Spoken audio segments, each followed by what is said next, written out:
Welcome to the Franchise Woman podcast, where passion and purpose collide, profits are made, and relationships are forged. I'm Rebecca Monet, CEO and Chief Scientist of Zoracle Profiles, along with my co-host, community advocate, speaker, author, and entrepreneur, Tracy Kawa. Our special guest today needs very little introduction. It's Miss Nancy Friedman. So those of you that don't know Nancy, she was born and raised in Chicago, Illinois, and is the founder and chairman of the Telephone Doctor Customer Service Training Company in St. Louis, Missouri.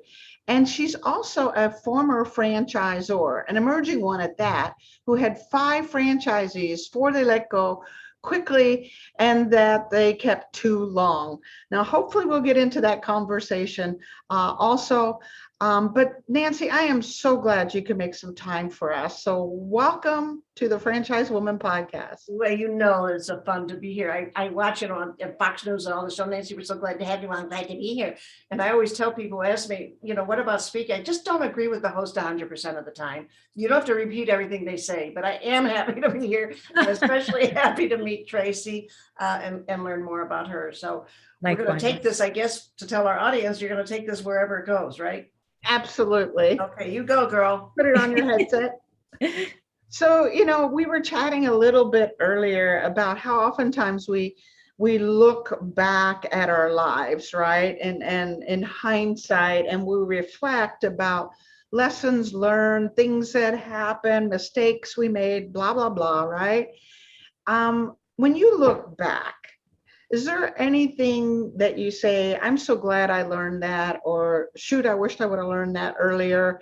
Anything when you look back that's just stands out for you? Yeah, that's funny. Very few people ask that question. I always feel badly that I never graduated from college. And Dick said to me, if you look up the list of the people that are out there as entrepreneurs, founded their own company, have a happy family, the list is too long to talk about. There's a lot of people that didn't go to college and can still be successful, for lack of a better word. But that has always bothered me. To this day, if I had the time, I would go back to college. Don't know what degree I'd get, but it hasn't bothered me. It hasn't stopped me, and that's the best part. But I always admire the people that graduate from college and go on and get all their degrees with all the little letters after it. I've always wanted to put a fake letter after my name, Nancy Speaker, ABC. What's that? That's the alphabet, dummy. That's what it is. That's great. Should I do that, Tracy? Should I do that? I think you should do that. But I think it's so true. To your, to your husband's point that there are so many people who do have degrees that either have not made their success or created their success in having it, or are not even working in the fields that they were supposed to be in. Point taken. That always amazes me. Right. So yeah, it really is crazy. It's funny because what I was thinking at that point as you were sharing that is I love using ... dots. Like I'm thinking of this and I'm also thinking of that, kind of ... Yeah. That's what we add behind our name, Well, I know what I'll put. A.D.D. What's that? ADD. Oh, I'm not a prime candidate. I am. What is that? I was told one time, you don't have ADD, you are ADD. You are ADD. Yeah, you are ADD. And proud of it. Let me tell you out there, folks, I am proud of it. We finally understood. So how has that, having ADD, affected your life and business? Well, it has driven my husband crazy. He can't follow the bouncing ball. He's one vision, which maybe that's why we're so happy together. He's one vision. I'm 10 topics, and I can go from topic to topic to topic and never wonder where I left off, which is different from going into a room and wondering why you're there. But that happens to everybody. I enjoy it, and I didn't know I was ADD until one day I was watching some cockamamie program, and a tall, overweight gentleman said, the first sign of ADD is when you start putting things in piles and then moving the piles around to make it look better. And I said a nasty word. I said, that's me. I have piles. Well, Me too. I move my piles around. And it hasn't bothered me other than I know I am ADD. And I think it's a good thing. I think it's enabled me to have different options in my head. I always have a plan B, and so many people don't. So many people don't have a plan B, and I wake up in the morning with a plan B. It's whatever, I got a plan B for today. You know, what happened if I can't get on Zoom? Well, the plan B is, you know, I'll call, we'll do something. There's always a plan B in my mind of some sort. They don't have to be good ones, but they're there. Yeah, I love that, having a daily plan B. That's such a great idea. a really good idea, isn't it? Plan I'm B, right? always, plan A, and if that doesn't work, burn the bridge. That's kind of No, I Right? never really thought, but that is, so many people don't have a plan B. They say, well, what I'll do if it doesn't happen? And sometimes I've got a better plan B than they can come up with. But my mind works fast. It's not always right, Mhm. but it is fast. And for that, I'm grateful. So I've given, plenty of my friends plan B. Do you have a plan B? No. Well, here's one. Yeah. Oh my goodness. You spoke a little while ago, you were talking about how you admire people who have gone to school, gotten degrees. I think that there's a certain set of people who admire things like that. And then I think that there are a certain set of people who kind of might be envious or maybe jealous a little bit Well, that's about others who, maybe have something. It could be a degree, it could be a hairdo, it could be, Right. clothing or a car or this or that. Is there anything that you can share with us about that? Yeah, I think about that often. Funny you bring it up.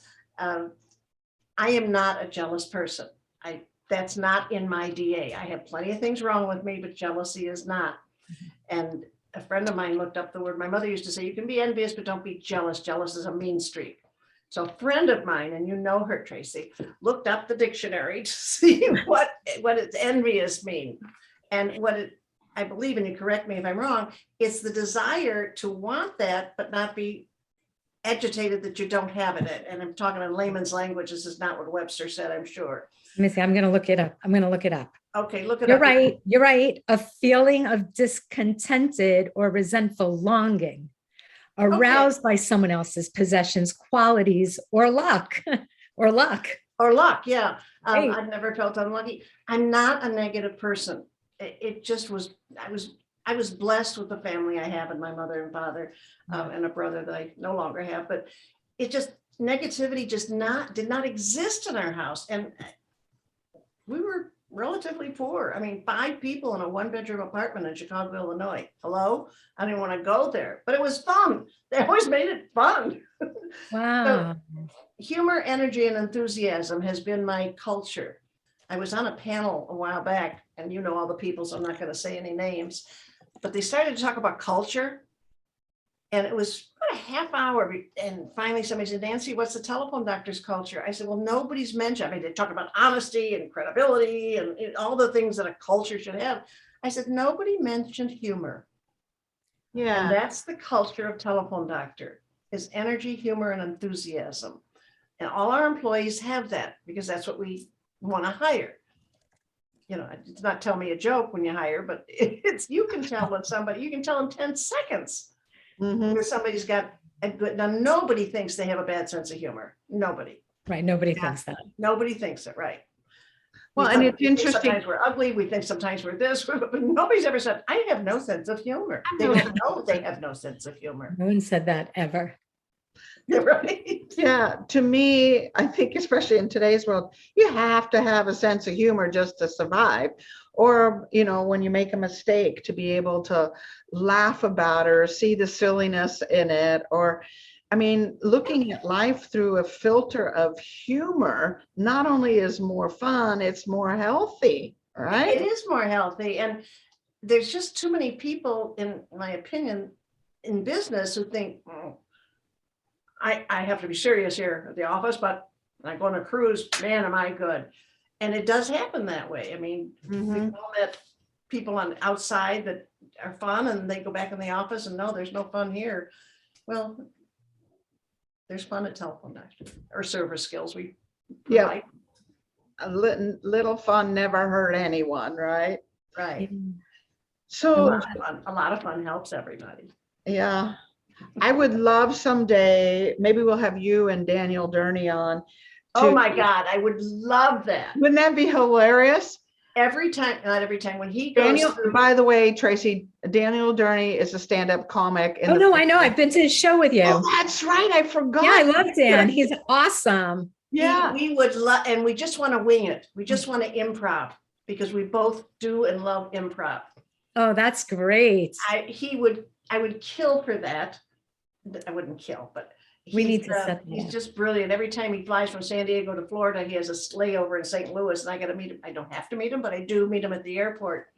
And I'm Fun. going to yell at him now because he went to a conference in Disney World, from San Diego or Arizona, I guess he's now.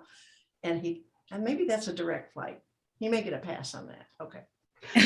But I think the point I was making with that is this sense of humor and having fun in life, I think is a skill we can learn, right? I don't think you're funny or humorous or see the positive side of life and you're just born that way. I do think we can become better at it. So maybe we'll have you and Daniel on to talk about how to begin to put on, a sense of humor, literally put it on so you have a more fun kind of. I'm not going to argue or disagree. You're but arguing with a behavioral scientist here, so be careful. I know, and I respect that, ma'am. But I do often wonder because we all know friends or family members that literally have no sense of humor. Right. And in my mind, if I sat down or said, hey, would you like to smile more? I don't know I have I can teach you all sorts of things. I have no knowledge of how to teach you to smile and be happy and be satisfied. Okay, then I guess we're not having you back, Nancy, because how are you going to teach it if I'm you don't always know learning. how? Forever learner. What do they call them, Tracy? Lifelong learners. Lifelong learner. So what do Yeah. you think, Tracy? Is developing a sense of humor something we can learn? That is exactly what I was going to revisit with you just now. I was actually going to ask you about that because taking my scenario, my parents were separated since I'm, divorced since I'm 5. And my mother was very serious, very, very serious, very focused, straight-laced, very rule-abiding. And my dad was the absolute opposite, that you wonder how they even got together in the first place. He just, the cigar in his mouth going, what a country, like just crazy, crazy, crazy. And I wonder, like, I did get an element of my mother's seriousness, but thank God I had my dad around too, because that gave me that levity, right? That lightheartedness. But I wonder, can it be learned past a certain age? Can being lighthearted, can being optimistic, And right? what happens- Nancy, you are one of the most optimistic people I've ever met in my life. Thank And I know you. you all have like 10 minutes, right? But can that be learned past a What certain if you age? had to interject on you, Tracy? What if your mother and father, neither of them had a sense of humor? Whether your father was not a mean person, but a cigar in the mouth and what do you want? And Right. I'm busy, I'm reading. That happens in families where you got two non-fun people. So the kid grows up like one of the non-fun. That's a behavioral science question. I'm only here to help and look pretty. Yeah, we're interviewing you, Rebecca. Well, obviously, this is an argument that goes back centuries. Yeah. Nurture versus nature, right? It's an argument that goes on. I have it's both, right? It really is both. But I have a leaning towards, if we nurture something, we become aware of it, we learn how to do it better. I believe a lot of these things can be learned. So I think we're going to have you and Daniel back, and Tracy and I, and we're going to discuss this, because if we can teach sense of humor in a world that's gotten heavy, I think we are going to solve a lot of unkindness issues and meanness issues and division issues, if we can just bring a bit of sense of humor into our lives. Well, let me ask you both a question. Do each of you know one or two people that have no sense of humor? They're good people, they're nice people, they're not bad. They just, I mean, they don't laugh at the shows, you know, or they laugh at one or two. They don't smile a lot. They don't think clowns are funny. Clowns are not funny. Well, that's true. Clowns are not funny. They're creepy. You're right, you're right. As I said that word, I thought, I want to take that one. Sorry, Nancy. No, you're good, you're good, you're good. But the Daniel Durney, and hi, Daniel, if you're watching this now, he's got to watch it, because we'll put Daniel Durney in the, Yeah, he's stuck with us now. yeah. But anyway, those are all good points, and I don't know that there'll ever be an answer. We're going to find out. We're going to do I the think it's a research. DNA. My personal feeling is it's a DNA thing. Okay, so you're going to take one view. I'm going to take another. I think it's trainable. I think we can learn. I think we can change our mindset and see things in different ways. However, I have another big question for you, Nancy, because one of the things that I wanted to talk to you about was this word kindness, right?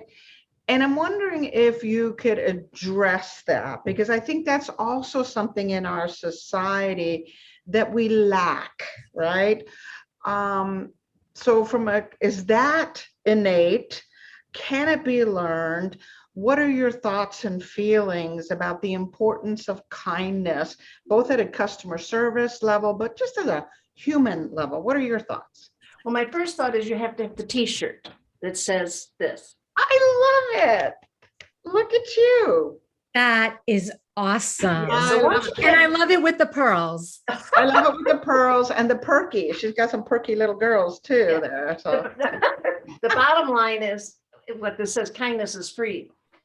So it used to be like, I used to, when I was training all over early on, I used to say, a smile is free. Why would you not smile? I don't understand that. Yeah. Here, I'll give you $1. Now will you smile? Oh yeah, okay, well, but it's free, so you didn't need the $1. Anyway, and so is kindness.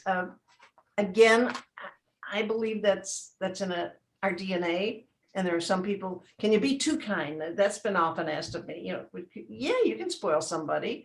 We spoil our kids by being kind. You know, we have been spoiled by our parents by being too kind. But I believe you're talking about the kind of kindness. You see a serviceman in a restaurant and you tell the waitress picking up his check, don't tell him anything, and you walk out. To me, that's, you don't need the recognition. I paid for your lunch. Right. Kindness is free, is just because you want to do it. I mean, I let people ahead of me in the grocery store, you know, they've got two items, they got 2 bananas and I've got $150 in there. And I always say, you want to go ahead of me? You know what they say? You sure? 100% of the time. Yeah. You sure? Yeah, I'm sure. Yeah, Go. I'm sure. I thought about it. Right. Yeah. Yeah. So, you know, kindness can be just go ahead of me in the grocery shop, or it can be a thank you note. It's just so many things.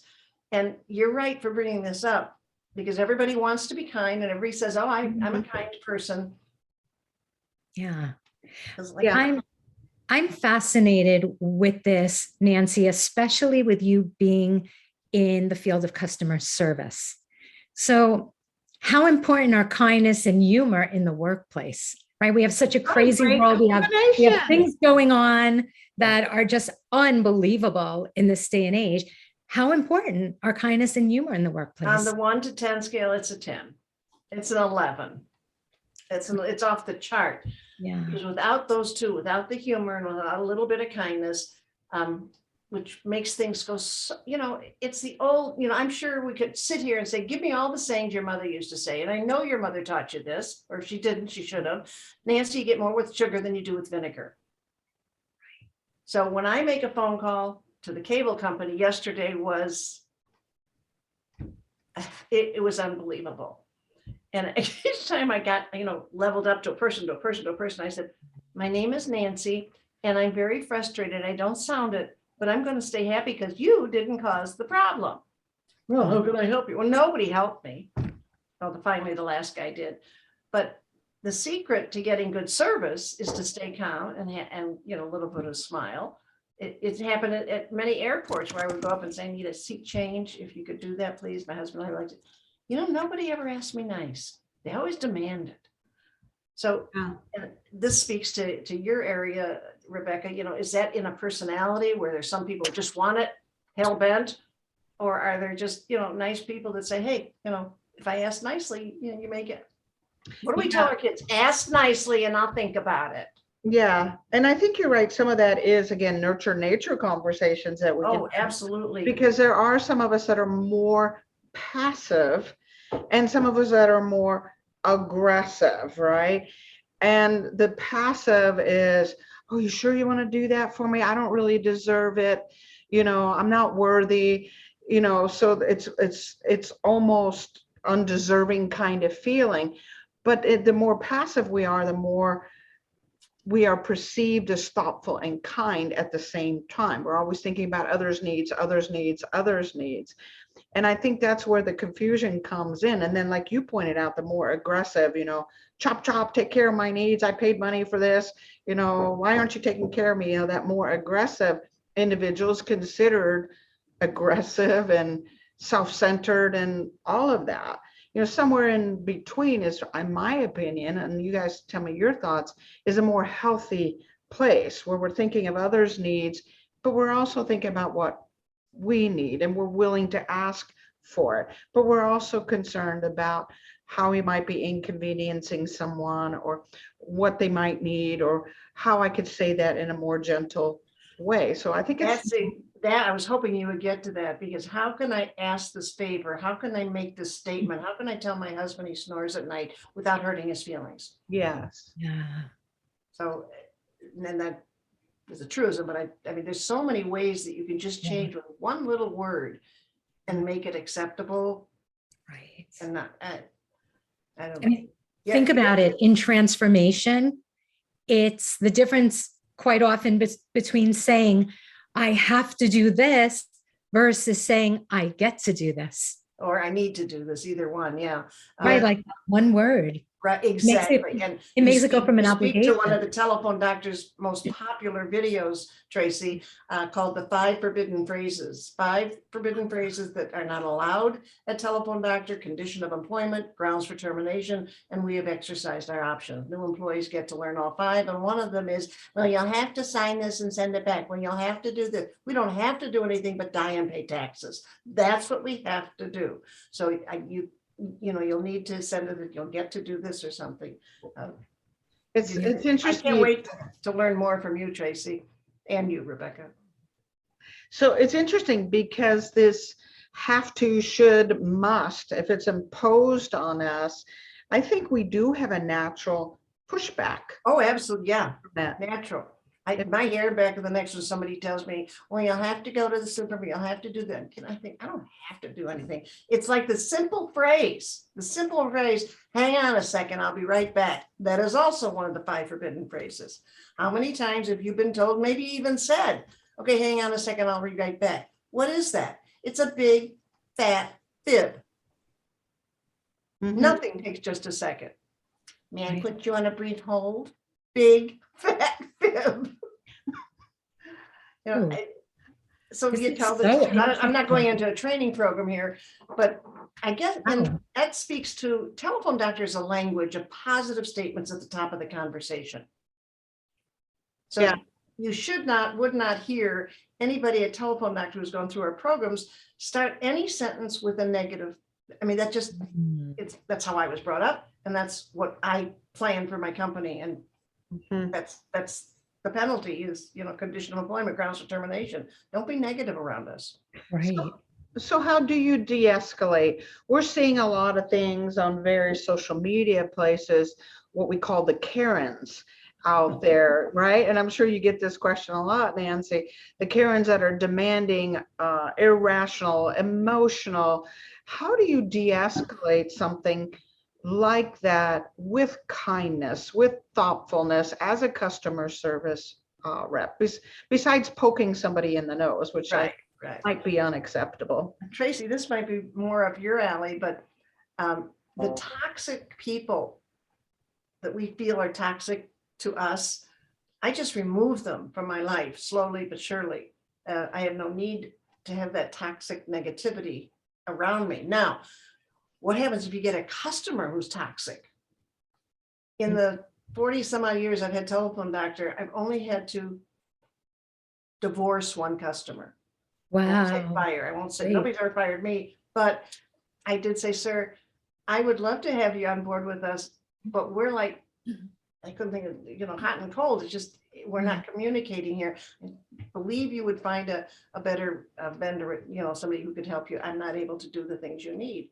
And he was in shock. Are you firing me? I said, I'm not firing you, but it's not working out. And Yeah. I want it to work out. Yeah. I think communicating is the key word there. Oh, Right? love that. Love that. Because you have to be able to have a two-way communication. It has to be open and honest, like what you said earlier, Nancy, without hurting the other person's feelings. Be transparent. Being transparent is a critical for us. I mean, some people think I'm too happy, and well, that's their problem if they think I'm too happy. And this is something else you'll be interested. There's a huge difference between attitude and mood. Do you know what they are? You probably do, Rebecca. Yes, but Attitudes are permanent. Moods are temporary. Mhm. So attitudes is something I have with me 24/7, 365, and it's usually pretty good. So they ask me, don't you ever get in a bad mood, Nancy? Of course I do. Who here hasn't been in a bad mood? Raise your hand. We all do.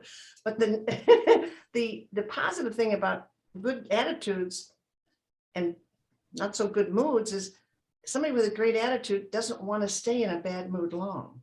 No. We don't like that feeling. We don't want to hurt it. So yes, maybe 15, 20 minutes, I'm out of it then. And I put it aside, or my husband just slaps me around and says, get out of there, Yeah. So that's my opinion anyway, of the difference between attitude and mood. If you have a great attitude, Yeah. it will fight the demons of a bad mood. And I wonder how much the mindset is affecting that attitude and or that particular mood, right? If I have a mindset that I'm equal to everyone and I had a difficult customer service experience, I might communicate that differently than I'm superior and I'm owed something, right? Or mindset that somewhere says a customer service person is supposed to serve me, it's all about me. So I think mindset may also affect both the attitude and the mood of the moment. Well said, ma'am. Well said. No wonder you got all those letters behind your name. Dot, dot, dot. Yeah, I can't wait to put ADD and see if anybody says, what's ADD? I love that. It's great. It is crazy. Your topics are forever topics. And you as a behavioral scientist, I have great respect for, because the studies that you've done can prove more than me just saying them. But yeah, but you're putting them into actual application. You're training people how to take care of their customers and to listen to their customers. And it seems to me one of the common threads is, as Tracy pointed out, a combination of kindness and humor.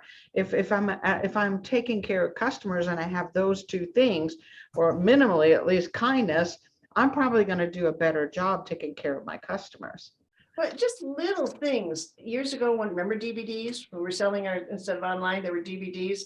We would get complaints. There's a buzz in my DVD. There's a buzz when I bought this video and there's a buzz in it.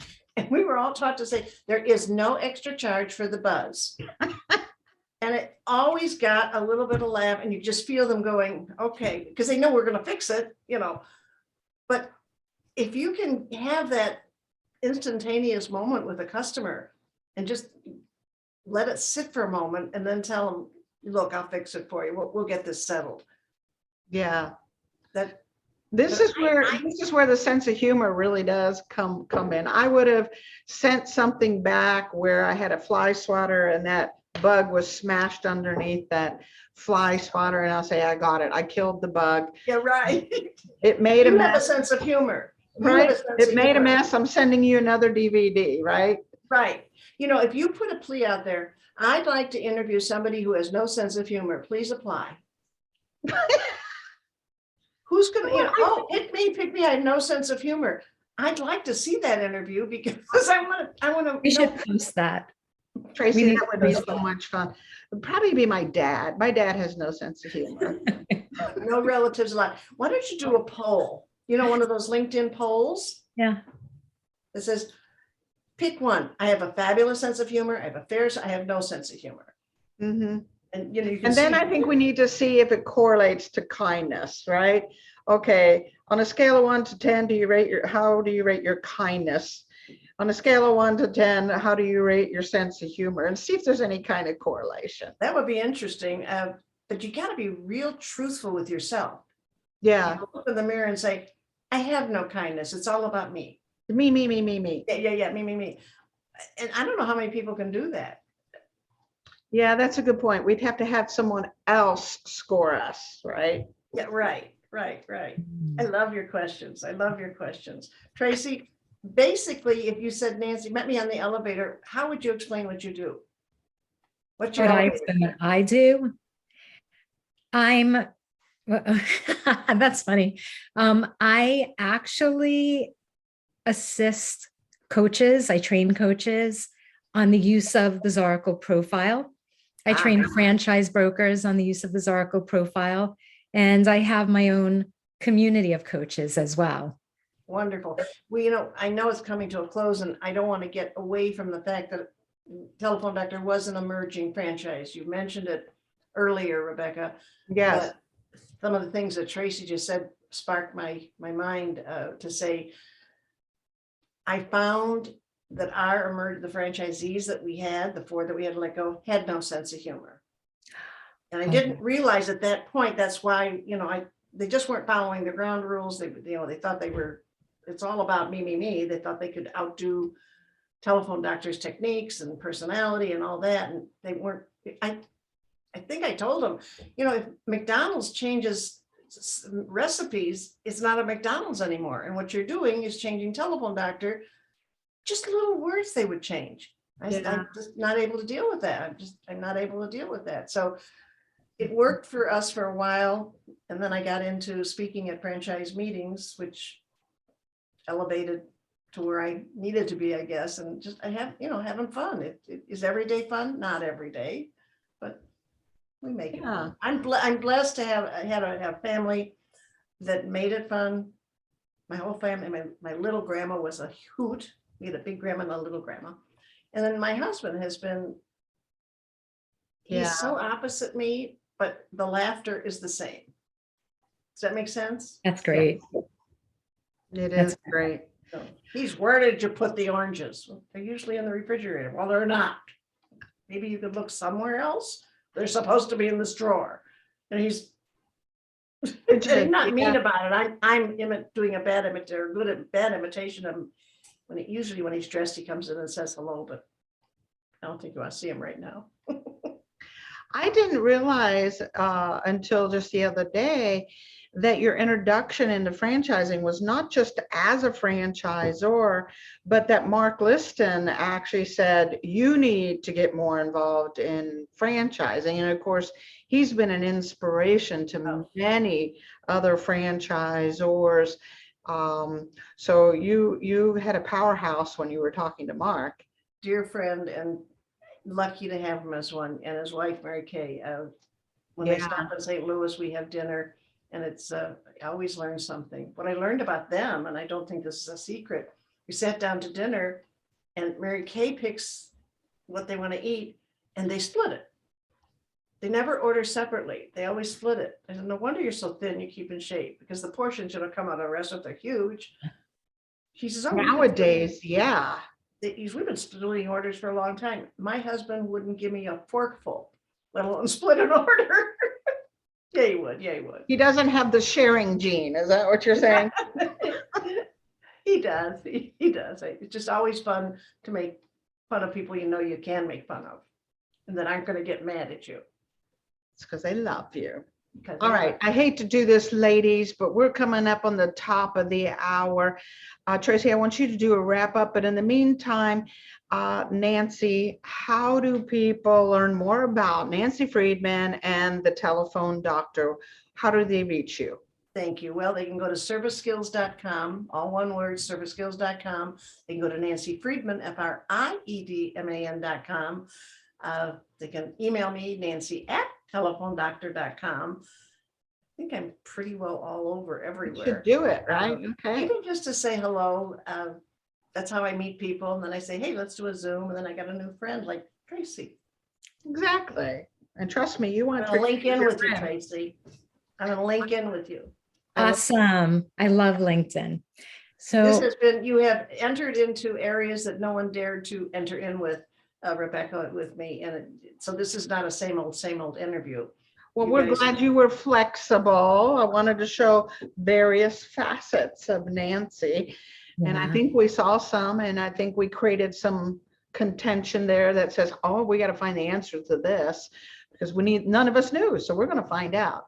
Well, Tracy, what are your thoughts about this conversation about Miss Nancy?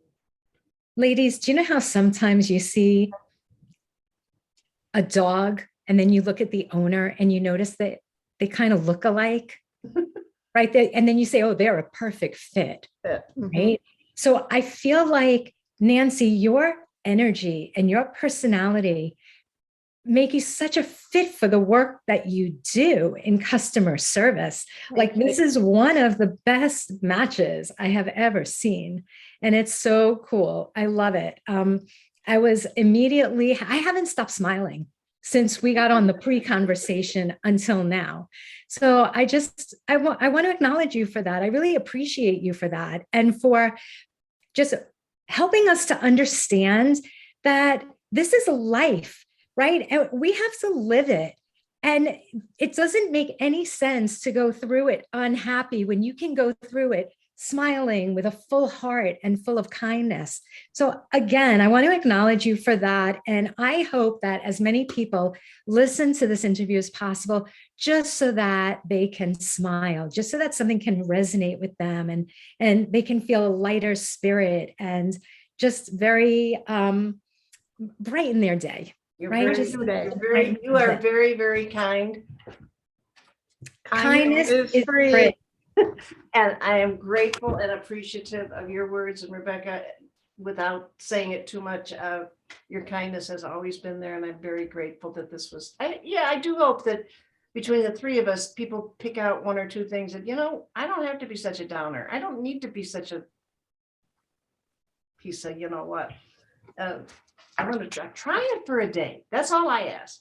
Yeah, Try smiling for a day. You need us. You don't want one of these? that's right. That's Right. I'll right. send you one. Just write in to Nancy.